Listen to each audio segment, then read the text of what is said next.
Every year I have my birthday, I always make the same wish. I hope that we can all live in peace and harmony. My favorite subject is history, and from what I have learned, wars are cruel and there is no winner. Looking back on what happened in the past, we can see that wars often mean end to end authorities, but not necessarily to start a better one. The causes of wars come in countless ways, including religion, territory, ethnicity, etc. Whatever it is, we can assume that the civilians are always the ones who suffer the most. They fought for their country, and some even died, but only few people remember them and what they had gone through. Look at the Russian-Ukrainian war. What caused the war to happen? It's because of territory, ethnicity, and economy. And who are the ones who suffered? Citizens. The war even affected the entire world. Take me for example.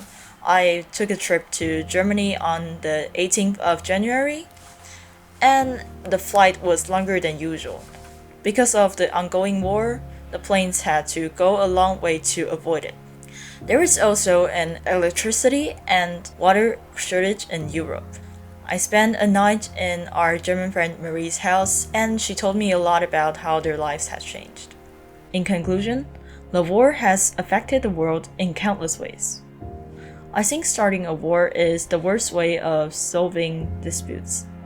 Most people I know feel the same way too, which is why I interviewed my friend Marie to ask her about her opinions on wars and what else we can do instead of starting a war.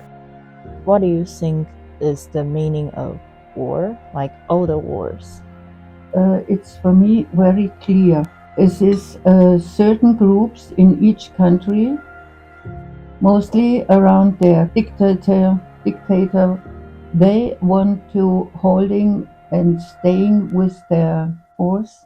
Their force. It is to move people, to have them in the hand, to have a nation in the hand like marionetten, like puppets on a string. What alternative ways we can do except for starting a war to solve problems? Yes, there are definitely ways not to get involved or not to start a war. The alternative is education. Education and overcome, please. And all those old-fashioned ideas are totally unnecessary and just make the people unhappy. All the old technique were destroyed by bombing, by destroying the cities, by destroying the factories. So we started to invent via our engineers, and we started with a new modern technique which makes the economy growing, and for especially selling our products and standard again.